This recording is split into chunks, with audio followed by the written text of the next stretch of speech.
First, I want to thank you all for coming out today to listen to Nora N talk. I think that you'll be very happy that you did. And also to thank you for participating in the Nonfiction Now reading series. Just to get this out of the way, as a reminder, we have 2 more readings coming up. The first will be on October 18th with Francisco Cantu, and that will be at the Granoff. And then the next will be on November 8th, and that's Amy Pickworth, and that will also be in this room. Okay, I am very excited for Nora to be here today. I've been fascinated with her work for a very long time. I think she fills a critical role that, well, I'll talk about it a little bit more as I get to her introduction. She is an accomplished writer and cultural critic. Her research focuses on experimental art and music practices that make arguments through software, machine learning, and artificial intelligence. Currently, she is a professor at the Rhode Island School of Design in the Digital Plus Media. She teaches graduate students critical theory and artistic research, critical writing both for artists and designers, as well as the history of digital media. She was the editor of Rhizome, which is one of the most important repositories for curation, preservation, and critical thought on digital art. She is currently the editor of Prototype, the book of Google's Art and Machine Intelligence Group. Nora's work spans from fiction to curation, essay to librettos. She specializes in critical writing about digital visual culture and philosophy of emerging technologies. Her most recent work is a short book published by Book and Rails, right over there, called Seeing, Naming, and Knowing, which uses the Greenlight Project in Detroit as a jumping-off project for a critical analysis of surveillance. I cannot think of a more crucial role a writer can play than to name the unnameable, and this is what Nora does. Sometimes it's because she's talking about technologies that are on the cusp of happening, and other times it's because she is able, with her critical eye, to see what others have missed. She warns us of our blind spots. She examines what others take at face value, and she's able to put into historical context that which we can sometimes, because of its shiny newness, let slip past our guard. It is my deep pleasure to present to you Nora N. Wow. Thank you, Michael, for that super kind introduction, and thank you all for coming and spending precious time on a Friday night with me. Hopefully it'll be painless. And it's a great pleasure to be invited by the Brown Nonfiction Program and by Elizabeth Rush and Michael Stewart, who I met 5 years ago in Boston on a panel, The Force of What's Possible, Writers and the Avant-Garde, which was a lot of pressure. So, so thank you again to both of you and to your amazing class of writers. Thank you for your time and generosity today. It was really, really a high point. So I just want to introduce my work in the swiftest way possible, because I really wanted to try and do something new with this talk. So again, I'm a critic and a fiction writer, and my main interest for the last 10 years has been pretty consistently the past, present, and future of technology, and art produced through computation, AI, in and with simulations, and through game engines. And so that includes some of the earliest artists that we can imagine who work through software and systems to produce art. And as a writer, moving in the direction of what barely has any language for it has been really, really my focus. So my background's in literature and fiction writing, and this interest in fiction naturally synced for me with an interest in technology. And I found I was sure of really one thing, which is that I wanted to write about technology using the tools of fiction in order to find language for what doesn't exist. So how AI is changing our speech, how we think in doubles and triples through digital avatars, artificial sounds and landscapes, synthetic and virtual worlds, which do very interesting things like never end and here never die. Chang is an artist who you see here, whose Emissary series is a trilogy of works that technically could run forever, with each character coded with its own qualities and let loose to learn, gain behaviors, as the algorithm teaches itself in the system. So it's a little bit like watching a game play itself. At RISD, I teach the history of media art, critical theory, artistic research, and all the writing in our department in Digital Plus Media, also in graphic design. I see a lot of you here today. And to the end of having artists and designers really try to be able to clearly articulate why they do what they do. So whether they're working with new technology or old, it means that they should ideally be critical about why they're using the technology and the software that they are. And the hope is that we can learn to see technology not as a new thing, but a very old thing, So we can look at pioneers like Harold Cohen and Lillian Schwartz, who used computers to paint and make work well back in the 60s and 70s. And we also spend a lot of time in our classes with critical approaches to technology, so early embodied by artists like Tony Conrad, seen here, and Gretchen Bender of the Pictures generation, who grappled with technology and the mediation of her time and tried to predict what the technology she was seeing would mean culturally, socially, and politically for the future. So this is where a lot of my research, writing, and teaching is grounded in reviews, essays, and criticism. Let's see, I'll just skip forward. A little book on machine vision, which is, I don't know why it's doing that. Well, it's good. We don't have to look at my work. That's fine. But I'm also working as a curator this past year on a show called Manual Override, which opens in November if you happen to be in New York. And it's featuring artist Lynn Hirschman-Leeson, the pioneer. And is this on auto? What is going on? Can you use the keyboard? Yeah, I think I'll just use this.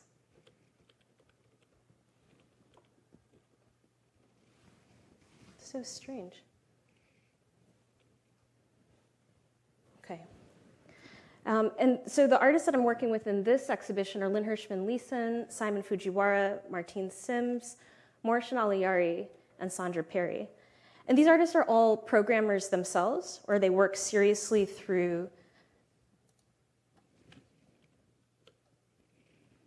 I'm sorry. Okay, this is really strange.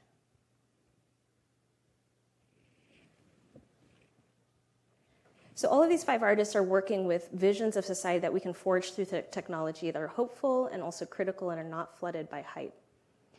And so they work with technologies like machine learning and machine vision and are really looking at how we teach systems and train them and how our lives are changed by this training. So this includes all the facial recognition, tracking, and surveillance technologies that we're increasingly unable to manage, control, or even see and sense. So how we see and name the world is really about the ideology that's embedded within technology. And as a mode of critique, this is a vision of a world that drives city planning and social engineering. And at its core is a God's eye view, which is usually adopted by the engineer or surveyor from the top of a hill, who's looking down at the wilderness and mapping a future civilization. So this perspective in engineering can be traced back to a pretty American, specifically Puritan worldview, which rotates around the fantasy of the restart, in which we reestablish society in the West, conquer the wild, and start over, leaving all difficulty behind. This is obviously tied to the impulse of imperialism and colonialism and things that we don't have time for today, but you're probably all very familiar with. So how this fantasy of the blank slate, the restart, continues in technology and in modeling specifically is very powerful. It's also the base of a basic simulation. And starting with this dominant model, naming it and addressing it allows us to model other systems and collectives. So out of criticism, I usually work with a lot of other artists in collaboration. So Michael mentioned essays for catalogs, also in artistic practice as well. And so this entire last year, right when I started at RISD, with the painter Caitlin Cherry, American artist, and Sandra Perry, we tried to make a model in response to that God's eye view. So individually, we were writers, artists, filmmakers, and painters obsessed with these questions. We wanted to try to advance them to their conclusions. And this project, A Wild Ass Beyond, Apocalypse RN, started with a headline about the former mayor of San Francisco, who suggested that the homeless be put on ships or on a naval tanker somewhere on the grid where they didn't need to be run into. So in that statement is a kind of specific vision of moving people around on a chessboard without any sense of the cultural or lived experiences that they have. Together, we were trying to think about the angle of survival of apocalypse, who gets to leave, and where does this impulse to leave or abscond come from?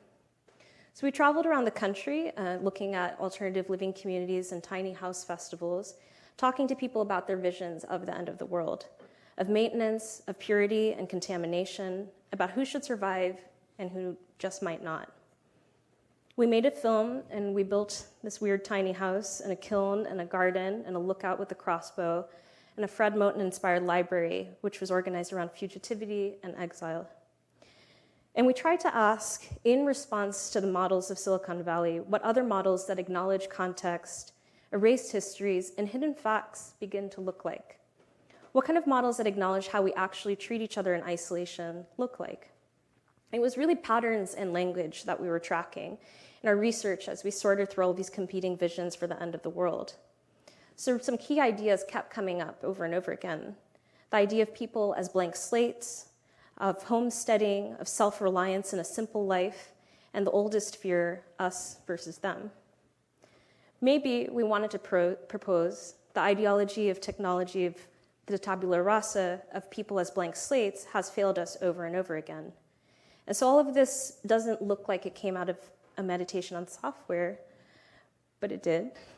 And we wanted to ask, could we experiment with a vision of the world from below the hill? So the metaphor of a city on the hill, treating everything in the valley below like a threat, drove this. And what would it mean to look at the world from below and from the wild? Could survival mean learning to see from another perspective, to thrive in communion rather than perish in isolation? So it really pushed us to write through the not chosen, who historically have learned to live in swamps and in the forest, who've learned to run, to live in fugitivity, in which we use in the sense that Fred Moten speaks of it, to live underground. So that work of imagining alternative perspectives continues on in the undercommons, which is the liminal, the secret, the para-institutional spaces where a different kind of work and communion are possible. So this really led me to the question of whether we would continue to make art in after apocalypse, and would we continue to write in this beyond? What would one write, and what kind of wildness would be possible? What kind of networks, interfaces, and systems would we build to accommodate the mess? What kind of totems would we like to look at every day out in the woods? What kind of images, gods, rituals would we need, given the intensely networked minds that we've developed? And what metaphors of change, transmutation, and flexibility in place of binaries, the basic models for how we're supposed to act based on how we present, would we need? So then a whole year of teaching passed, and this past July I came to this island off the coast of Newfoundland, Fogo Island, to write a book. And the title of the book is the title of this talk, The Artificial and the Real. And I was still thinking in part about what we would write after apocalypse at the end of the world. And I wanted specifically to think about the digital space in this landscape, this island residency on a fishing island, and where the onus was really on landscape photography, an authentic representation, on unmediated experience. So I came in with the question, what would looking at machine vision or artificial intelligence even mean in this weird and remote place? So it seemed a little silly, but also a fascinating prospect to think about networked thinking, an untrammeled landscape where you feel like a speck of dust. And then there was the emphasis on the real beauty of unmediated experience versus the unreal digital and mediated. On the first day, walking to my studio, Siobhan, who helps run the residency, talked about how unreal everything felt on Fogo. And we shared a bunch of moments on that long path, stopping to look at different plants and to be agog and struck by the sea. How unreal it all was seemed to be how people described the place the most. And that description of the place as unreal stayed with me and got me writing immediately. The unreal sea, the unreal landscape, the unreal colors, fog, architecture. Any historical language started to feel artificial and false and unfit for what I was seeing and experiencing. So I spend a lot of my time thinking about artificial and digital environments and how they change our sense of place and sense of self. And every interface and device and screen and piece of software that we use is a system that determines heavy influences or soft through soft or nudge architecture, which changes how we relate and choose and react and reflect. So filmmaker Harun Farokhi, who deconstructs this in parallel 1 through 4, and starts to look at how we construct artificial landscapes, sky, atmosphere, seas, from like early brutal graphics to increasingly hyper-real graphics. And their thesis, and the thesis of many artists working in this field, is that the simulation isn't interesting because it replicates anything perfectly or is an objective fact in any way, but instead because it's a human interpretation of landscape. So artist residencies are pretty lonely, and for this one, you're really stuck by the sea for about 2 months. So I didn't want to be too alone, so I started a little game, which was looking at past writers who had been in this residency, looking at this same landscape, and seeing how many times the word artificial is used in their books. So I didn't have any expectations, but if pressed, I would say I didn't think that anyone would use the word artificial in this landscape thinking about this sea or their work, or that they would make any kind of work that would suggest the word artificial or artifice. But instead, I found a perfect description of artifice in every single book. Within the first 3 pages of Tones by Edward Lissajous, an artist from East Berlin who migrated to West Germany in 1986 as a 9-year-old refugee, he took pictures of the stones and rock formations on Fogo while thinking about the color of the sky. He wrote that the color of the Fogo Island sky is the same illuminated, almost impossible blue, a total blue, an artificial blue that I had never seen before in my life. And it was the same blue as a gas station that I had seen in the middle of the night, crossing from East Germany into West. Everywhere was light, a light that I didn't know that was possible. So I wrote out this sentence that the color of the Fogo Island sky in my photograph is the same illuminated blue of a gas station in West Germany in the middle of the night. The color of the actual sky and the pictures that Edward took was the same impossible blue, the illuminated blue, as this gas station. And so the more I kept reading this line, the more I felt it was impossible to know what this original artificial blue was. So I carried this book around and tried to match it with the water jugs, the napkins, the cap of my water mug, my shirt, and then the real actual sky. And maybe if I waited for the sky to match the photograph, I would get a sense of the blue that they had meant, and what that artificial blue meant to them, and how important it was, as it symbolized a crossing and stayed with them for almost 30 years. So it's a pretty important blue. And that it was artificial was the most important aspect of it. So there was, in this middle of this beautiful landscape, the significance of artifice, of a fluorescent light, of an energy station, the darkness of the real, of 9 years in East Germany. Artifice here was a good thing. Artificial blue was a warm memory, bursting with life and possibility. So was there something about this place that made artists and writers think about artifice, simulacra, copies, maybe an attempt to freeze the place over and over again? There were sculptors, painters, and illustrators, and everyone found sets of artifice, copies, reproductions, or layers removed from reality and did the same in their work. So Kate Newby, for example, made copies of real rocks out of clay and painted them meticulously, so most assumed they were real rocks.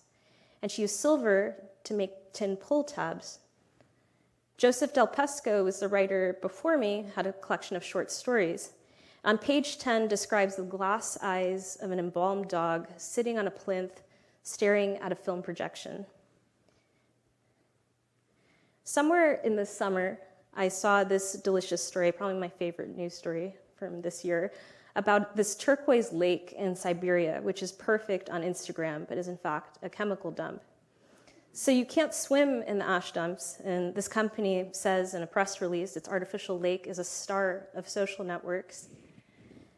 And the place is called the Novosibirsk Maldives for its tropical appearance, and people head to the edge of this ridiculous toxic lake because of this turquoise, which reminds them of the Indian Ocean. So there are wedding shoots, yoga shoots, fashion shoots, all by the wayside for heating and electrical station number 5. And the stations tried to dispel a lot of rumors that there's a blue seagull and that plants are dying. And the vibrant blue comes from calcium salts and other metals which dissolve from coal ash.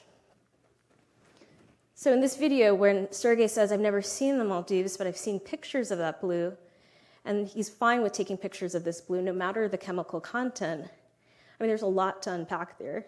It isn't just about the power of social media or groupthink, although those factors can be a part. And most of the comments under the video are about how silly and stupid IG has made us, how these people are fools, and maybe that's fair and maybe that's not. But I don't think the impulse that they have here is really that strange. The why this blue and why do we want to be near it is really more interesting. It's the concentration, the density, the purity and saturation, the way it feels like several aquas fused into one, a pure point perceptible by all.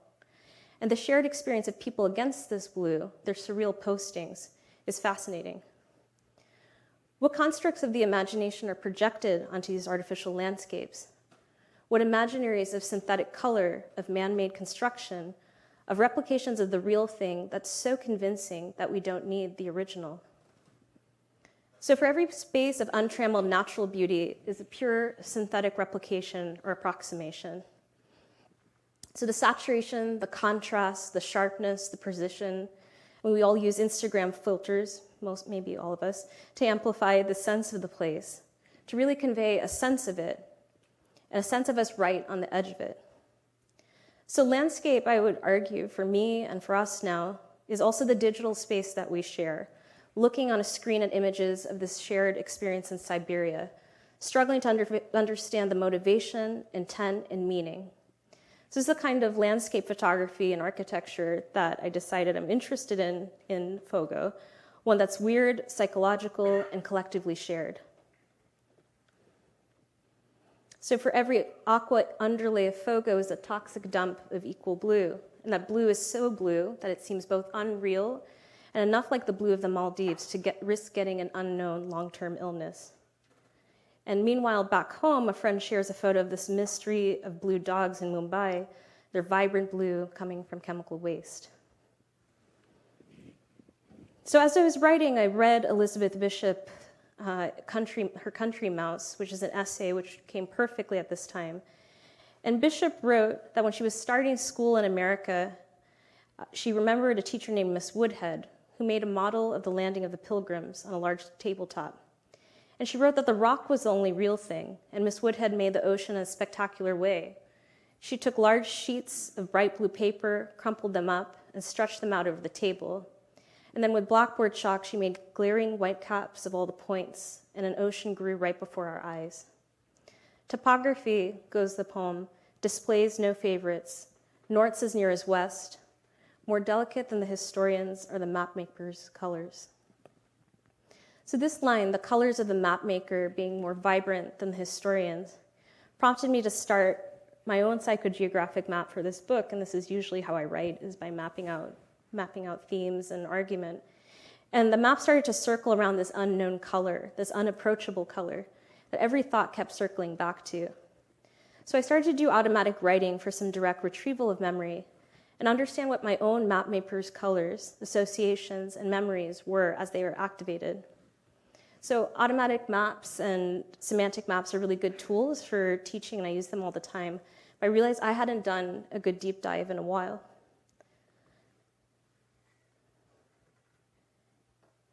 In language, we've now become more used to describing things in nature as man-made and synthetic.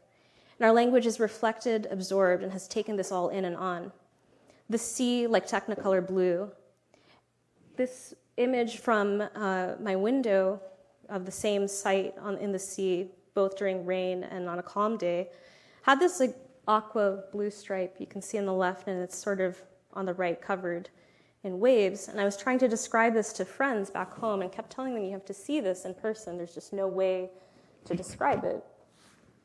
And they would say, well, you need to try to describe it because I can't be there. So it's a blue like this, like this, like this. And I take a picture and another, and it's not right. And I take another picture.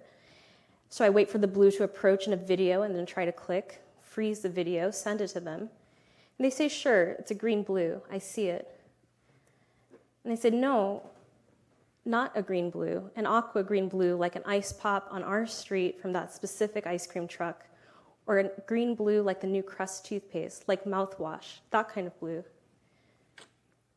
While trying to describe the unreal beauty there, I also noticed how frequently people use synthetic metaphors and artificial colors to gesture at saturation and elevation. Again, the sky like that blue of the gas station, the green of an iceberg like fluorescent mint. Blue was originally created to describe the ocean and sky, painted blue, and started a meditation on how much color is artificial, whether dyed, ink, real. Color and artifice, Egyptian blue reflections came from a series of research studies on technology, and Egyptian blue is often called the color of technology. And blue was expensive, it was rare, and it was precious. Eventually it was the color of Mary's robes, the glass windows of cathedrals, lapis lazuli melted down, or to suggest lapis lazuli melted down. And even more debate comes and surrounds Egyptian blue and whether it was an accident or an intentional act. North of Fogo were these glaciers, and one of my peers, Ria Tajiri, was a filmmaker who was there, and she was in her last week, was able to see the closest glacier to Fogo. It was gone, or it was too far by the time I was there in July. And she was immediately able to relate to these aquamarine stripe struggles. We both commiserated about not being able to take in the sublime of these greens and blues constantly. And she related it to too much water energy, and so she hung reds and golds and pinks around her house to balance out the sea. I was trying to keep the green out with my own screen by drawing the blinds in my studio and looking at my own work, but it kept coming back. It was late at night and around 10 or 11 p.m., and Ria projected these images of her iceberg film on the window of Wells' house where she was living. And there was a sliver or two of a green fluorescence around the base of the icebergs, part of them it seemed. And she couldn't find the words for it, but again, it was an unreal green which tormented her. It was something to possess. She wanted to capture it, to feel it, to be enveloped by it. I wanted to go there and be inside of it, she said, and I later imagined her encased and embalmed in it. And I thought of her alive, really, but embalmed. And now I'm constructing false memories of her film here, but she did say that she wanted to see everything through the iceberg's green. A green you wanted to be held by, suspended alive in. I really loved that. We kept trying to describe this green together for weeks, taking rides, going as close to the iceberg as we could, and coming back. And she found all sorts of games to reproduce in the absence of a name for the color, the light through mouthwash, capturing textures, the green of the benches around the island, her sweaters and shirts, to try and gesture at what this green was. We wanted to approach a hyper-real color, its saturation, precision, and clarity, something that you could immolate along. So that jade mouthwash emerald green is a subject of a lot of debate between glacier scientists who had long thought that it was organic matter and dead sea life frozen, which made it. But it's actually concentrated deposits of iron, which are trapped in the ice at the bottom of the ice shelves, that are then released when glaciers melt. So light hitting the reddish-yellow glacial flower, as it's called, mixes with the blue light of ice and filters through as this profound green that isn't even there. The green that doesn't exist, but does, but doesn't. To learn that the green wasn't even real, but only a refraction, a mixing of lights and chemicals, well, where did that leave us then? We wanted to recreate and possess a color that was real, but only a product of light. There was no actual green thing, only a feeling of wanting to be near a sublime glow, a production, a thing we couldn't capture, take away, or possess. A sinister fluoride. And now that map of possibility had a real green that you couldn't imagine, no referent at all, no actual thing to grasp. So rather than capture through writing, I wanted to slow down instead the act of seeing and observation, given how instant our mediation is. And technologies and platforms are often designed to cut out any kind of pause or reflection. So every time you crop a photo, what colors you choose to saturate, the active instant availability of this mediation, this artifice, means that we train on an unprecedented scale to be constantly mediating. But we need the frame and we need the grid. We need binds and bounds. We need the mediation of language, of cameras, not to capture or contain, but instead use them as investigative, forensic tools to try and locate the divine heart of the thing. I don't think this is going to work, but this was a video of a simulation of an ocean. And so I looked a lot of simulations of the ocean during my time in Fogo to try and approximate the real, and wrote a lot about the landscape of Fogo as coded, and how we run the real through technological processes to get a sense of place. So what this brought me to is how the artificial gestures towards the real is where the really interesting stuff happens. And just because we move towards and fail to achieve a direct replication doesn't mean the simulation itself has failed. The story of this green became an ongoing book on artificial metaphors and language, which surge and embed themselves as certain technologies. And as their attendant frameworks become ubiquitous, it becomes more important to think about this language.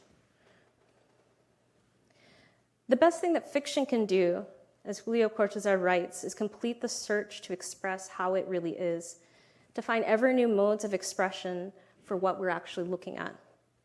And so for technology, language needs more than one modality, many kinds of language and form and syntax to attend to machines.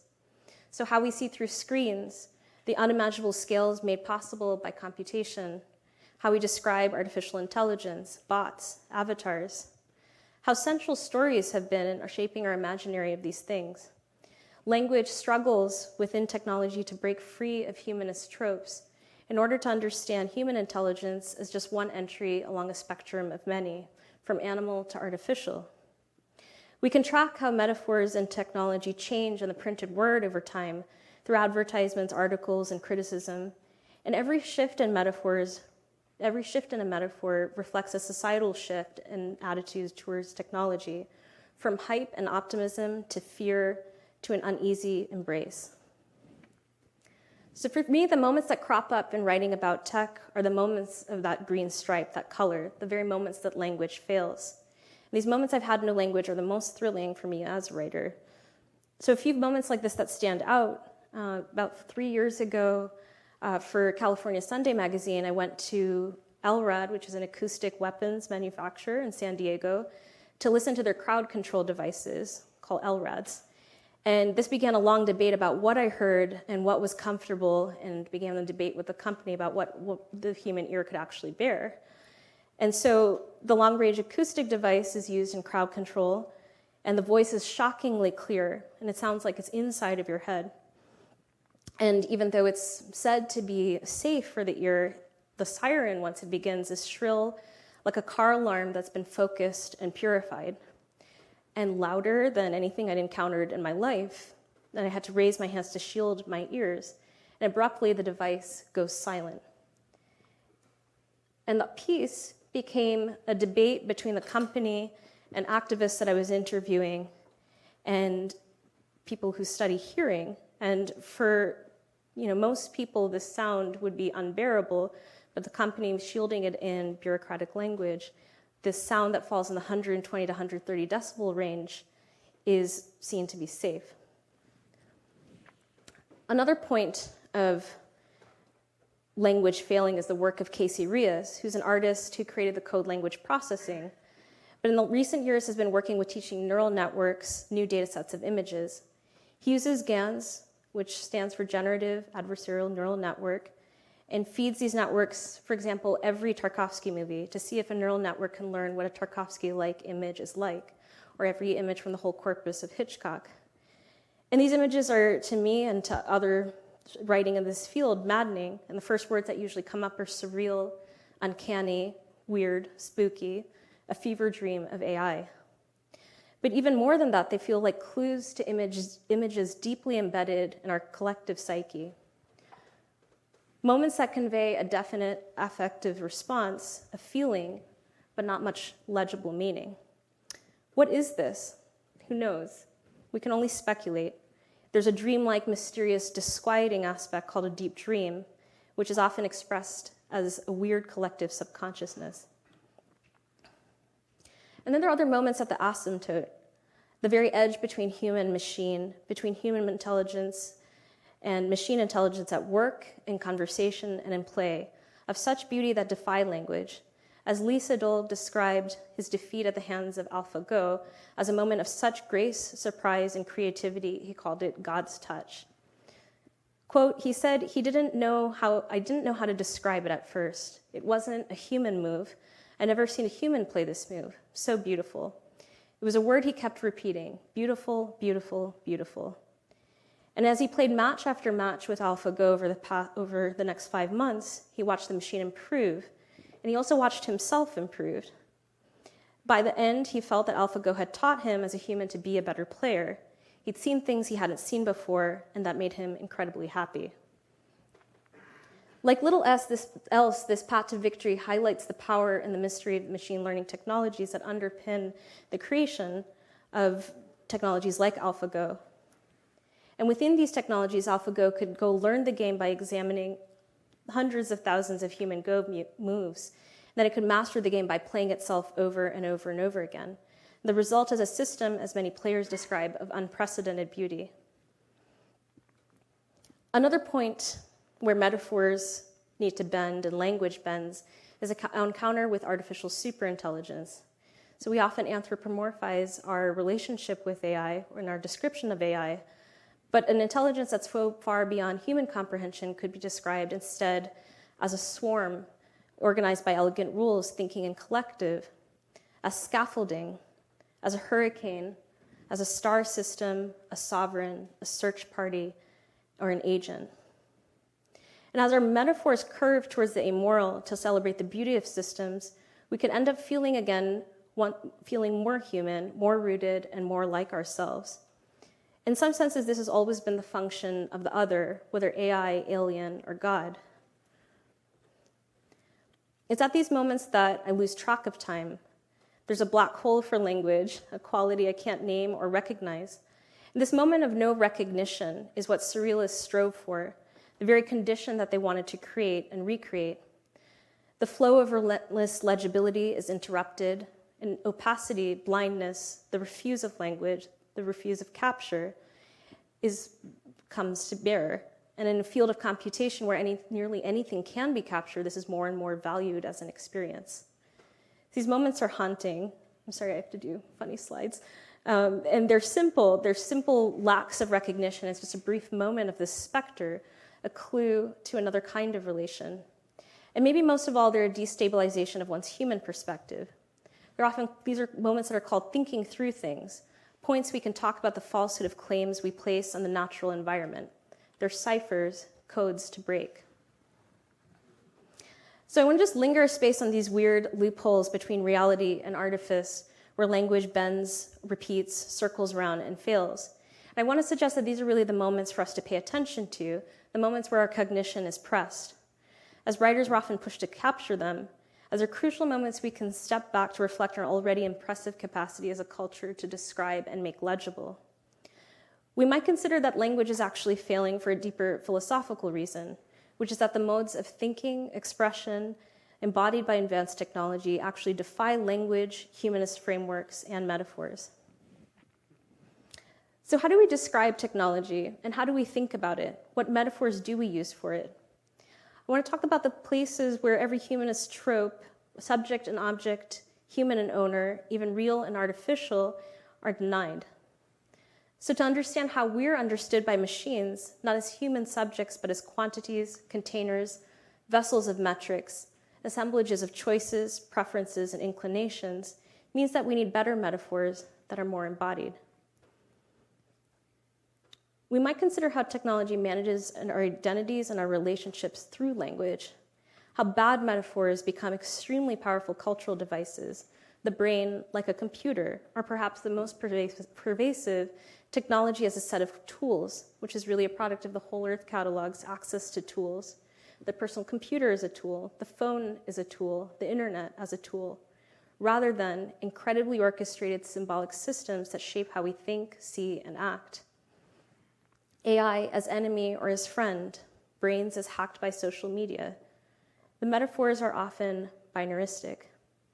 And the insight here isn't that language is just politically and culturally rooted, but that the language used to describe technology is often extremely contradictory, confusing, and a mix of competing perspectives.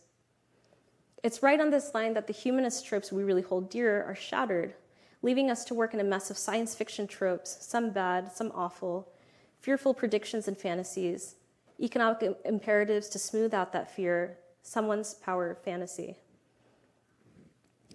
The more ephemeral and abstract the concept, the more important the conceptual metaphor. So we have the internet as a wild west, a frontier to be tamed. We surf the web. We do deep content dives. We skim, scroll, and flip through content. And in some of these metaphorical fields, we're actually pretty empowered, managing information, connected by the plane in the Facebook ad to a remote town in a continent that's far from us. In others, we're hopelessly disconnected and disempowered, in which the artificial and synthetic seem like barriers to the natural, authentic, pre-technological life before. So this denies a long history of us always using technology, and we become minuscule data points dwarfed by a sense of scale and time beyond our own.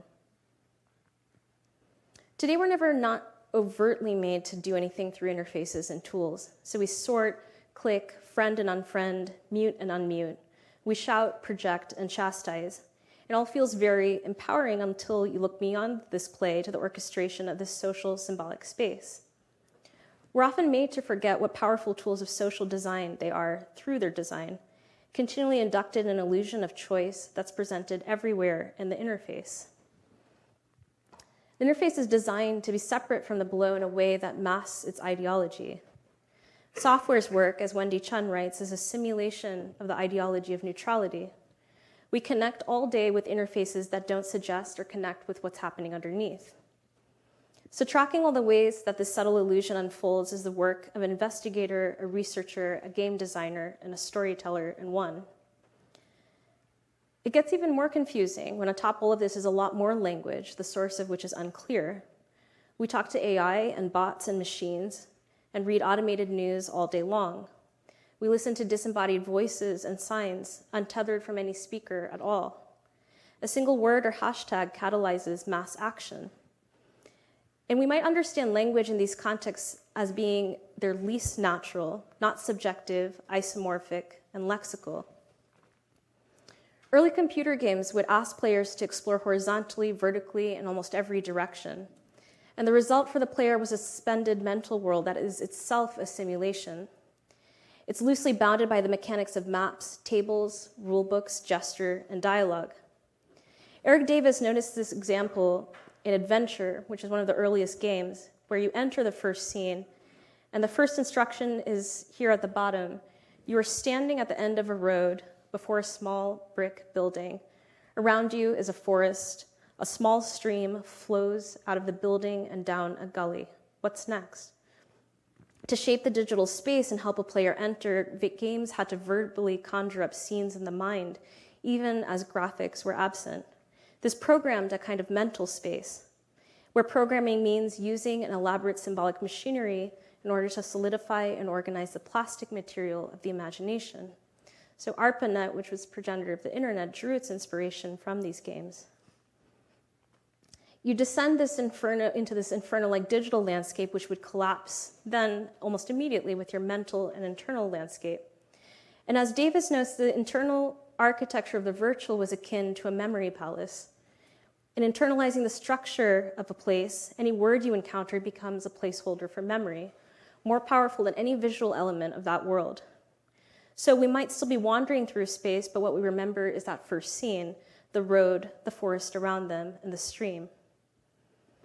So what enters your mind palace through the digital symbolic interface is profound, like throwing Easter eggs and black boxes into the overactive bed of your psyche. And from the war game to the virtual world strategy games, we have isometric maps of God vision, which we'll look at next, in which people can move battle figures around on a claustrophobic map. This game world becomes an allegory, and those who code in it were called, and still are called, wizards, priests, hackers, masters of chaos magic, warlords, dungeon masters, agents. They're the brokers of information. In the 80s, they would be described as digital cowboys skirting on the internet frontiers like the Gibsonian cowboys of cyberspace. A virtual Marlboro man, skin-tight, slicing through information, people, places, cultures, contexts, no regard for human laws. The cyber surfer, the digital cowboy of the 80s and 90s, was always exploring. He was an intrepid warrior hacking away at the recesses of code, the tree of the program, wandering hidden rooms, structured and complex processes. Today, these are priest-like figures who understand the magic of the algorithm, mystics protecting silos of elite knowledge. And who else would the rest of us be but subjects, serfs at the base of a cathedral? About 5 years ago, Sarah Watson argued with devastating efficiency against the metaphor of the sea or ocean of big data. This metaphor is bad for a number of reasons, in part because the fathoming of the ocean of data is impossible because there's too much data. The scale of computation is too enormous, and all we can do is flail against its shores. And because data has become described as far from an embodied experience, despite being rooted in our physical bodies, purchases, and searches, the image of an unmanageable ocean actually just empowers the tankers, the corporations, those with resources to make sense of it and interpret it. And so then this language choice becomes super ethically important because this language can serve it, justify it, and contain its own justification. When you describe data as a sea, this creates a relationship to technology that's inherently extractive, rather than being based on the rights of sharing, collective cooperation, or an understanding of data as owned. Watson quotes Sally Wyatt here, that metaphors can mediate between structure and agency, but as actors who choose to repeat old metaphors and introduce new ones. Thus, it's important to continue to monitor the metaphors at work to understand exactly what they're doing.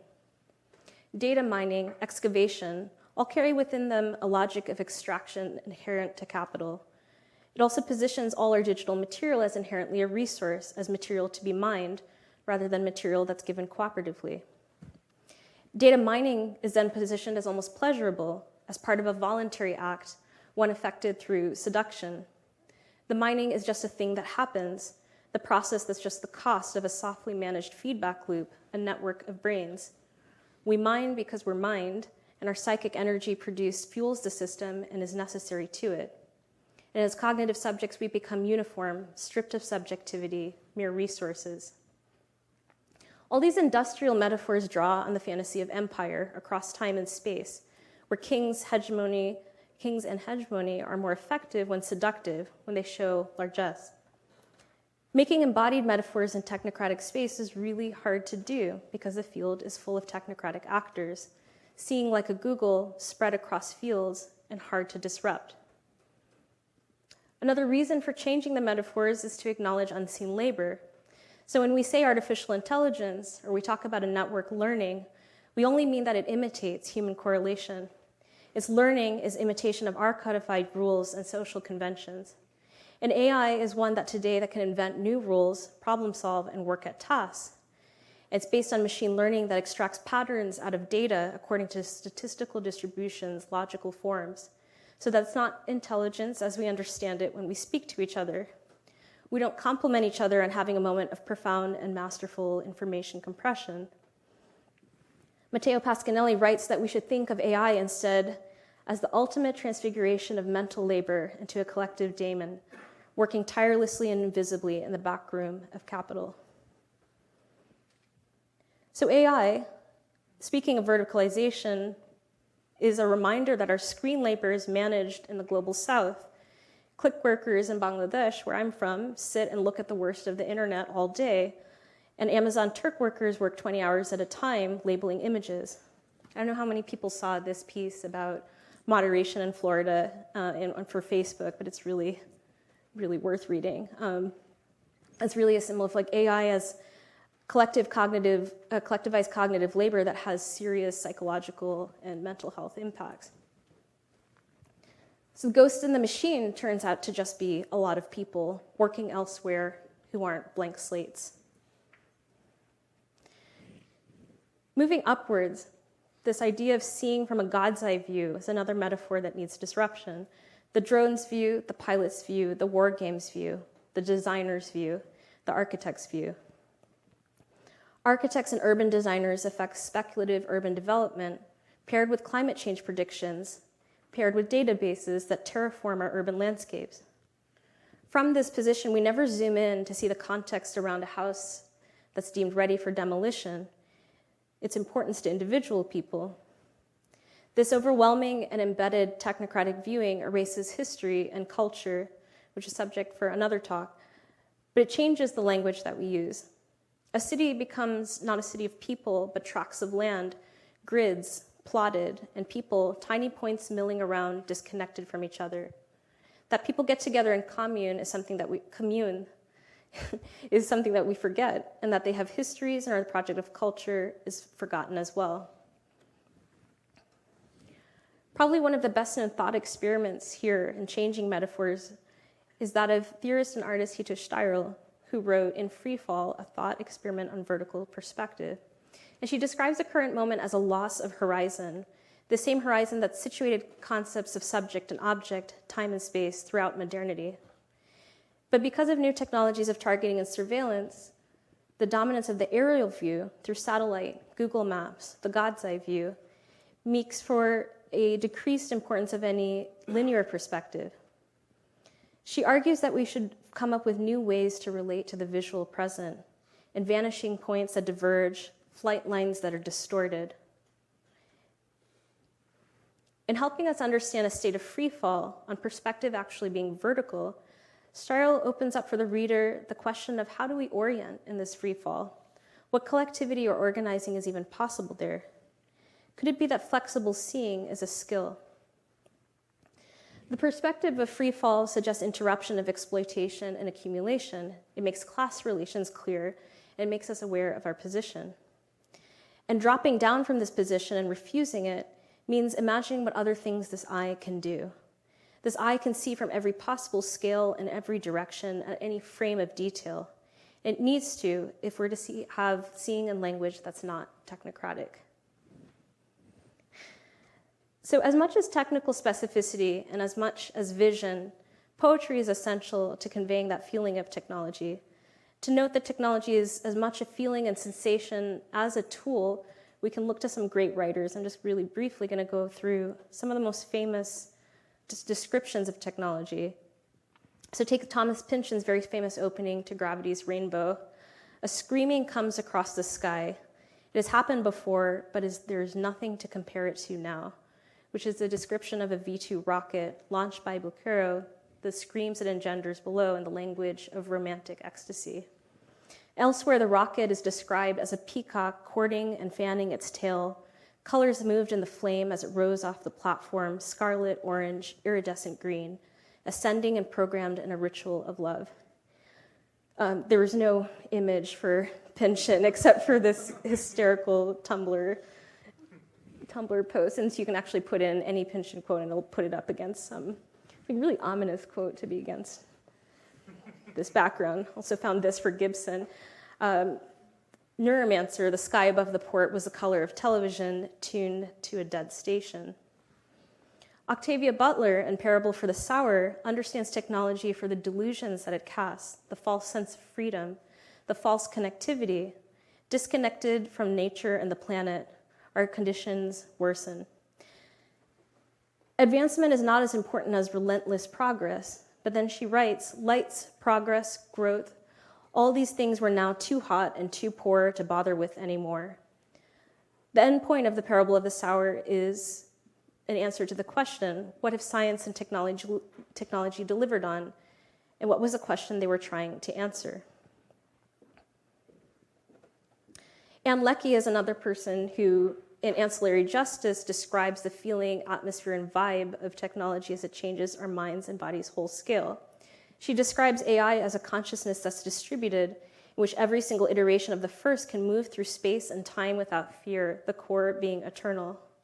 This is referenced a lot by the artist Arca in her recent figuration. In Ancillary Justice, the queen walks without bodyguards through dangerous environments, galaxy-wide, unbothered, because if one body is slain, her psyche remains sentient and alive, cloned across thousands of other bodies. That feeling can be captured in our scale and move with changing scale. And Roji Ikeda's work in superposition is one that I keep coming back to. In person, you're inundated by simulated crystalline images and concepts switching at unmanageable speeds. And there's an active struggle to form a sensible framework. You become aware of your own position within the frame and your similarity to the performers.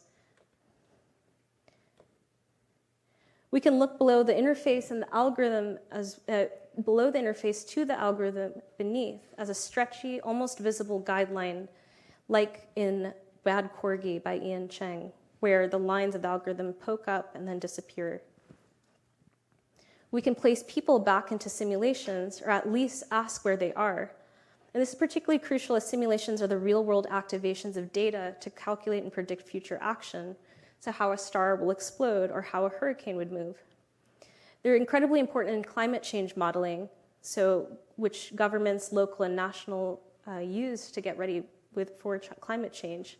So these are images of the simulation of Katrina, which produces a body of virtual knowledge that's both real and unreal.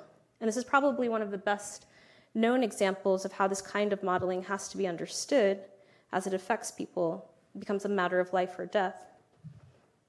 So very briefly, the simulations of Katrina weren't taken seriously even as they predicted water level rise because there were no people in any of the videos. So it was impossible for responders to connect and translate what it would mean on the ground level. So first responders didn't follow the simulation or shape any real life action in response. And so a lot of lives were lost. The language we use for bodies and systems and moving through time produces reality. And once the simulation has the effective appearance of truth, people tend to assume it is truth.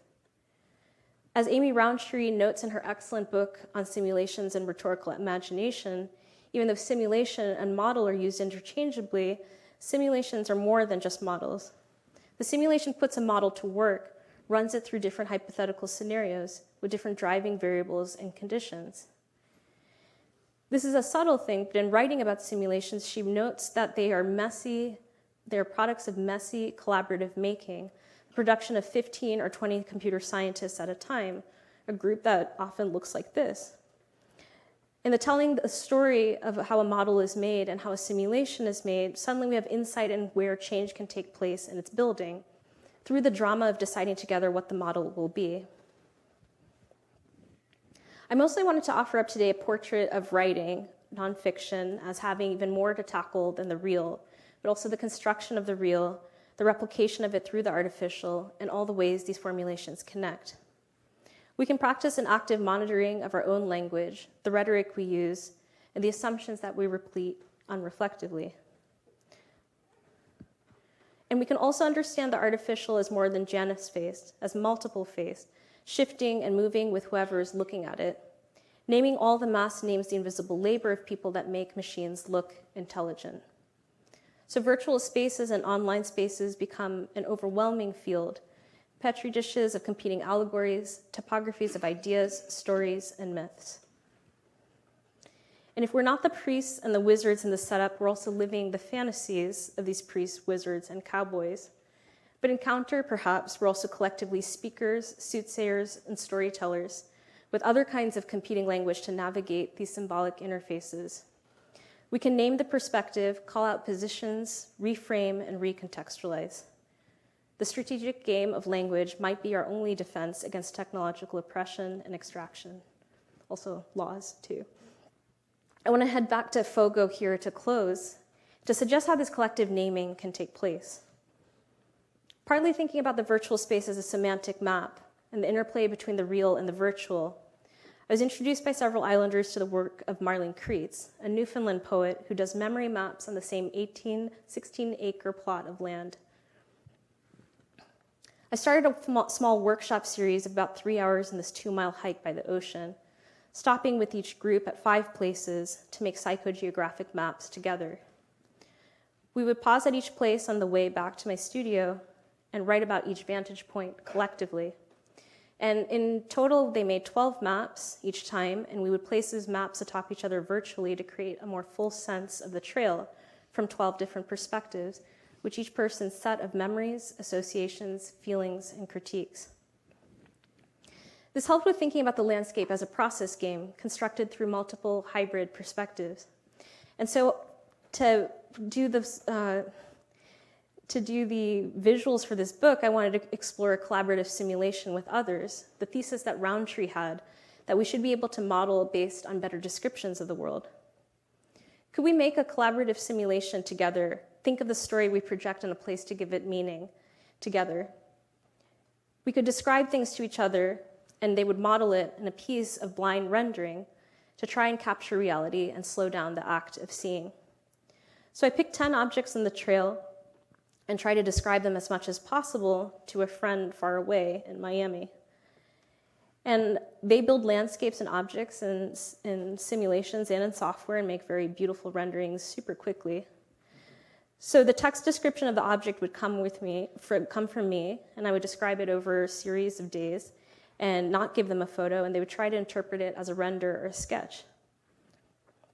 So day 1, the driftwood is a long white antler ripped out from the brainstem of a fantastic white deer, which is part of a line of fantastic creatures that guard the sea.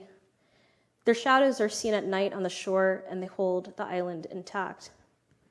Day 2, the bones of the deer are long distributed beneath the peat. This long arced piece of bone looks like a person has fallen back in surrender after walking 100 miles under force.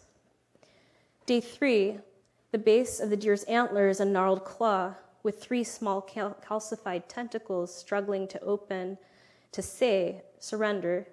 They stay bitter, closed, twisted, and shut. The driftwood looks like how you've imagined Chernobyl would look like as a natural thing. The antler has an arched back that suggests waiting and longing. It is really a figure of longing for some past that's not happened and a future that will not come to be. Even in the remotest place, we bring our DNA and memories to the land and shape it. Language bends here. It has to bend like it does before unreal objects in the world itself. So maybe it isn't failure at all, but evolution, not a mistake or a lack, but necessary pressure and necessary change. Even though a simulated sea crashing against simulated rocks is not the same as a real sea against real rocks, both are equally important.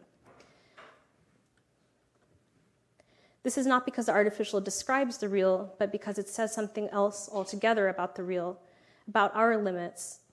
The simulation condenses the world into a model one or more people can enter. And in building systems together, there's an opportunity to make a system. Everyone here talks about the landscape, the ocean, and the sky, and how they, devoid of people, become the focus of work. And yet the place only takes on meaning in sharing that meaning in conversations about the failure of language. The simulation extends our eye, casting it beneath rocks, underwater, a directed gaze. Imagine if you could be everywhere all at once, all of the time, if you didn't just have to imagine what is around the bend.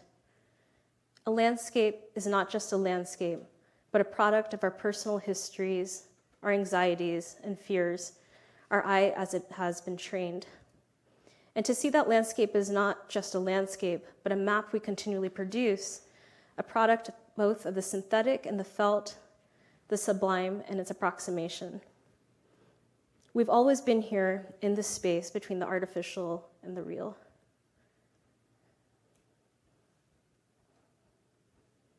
And that's the final render. And that's the original piece. Thank you.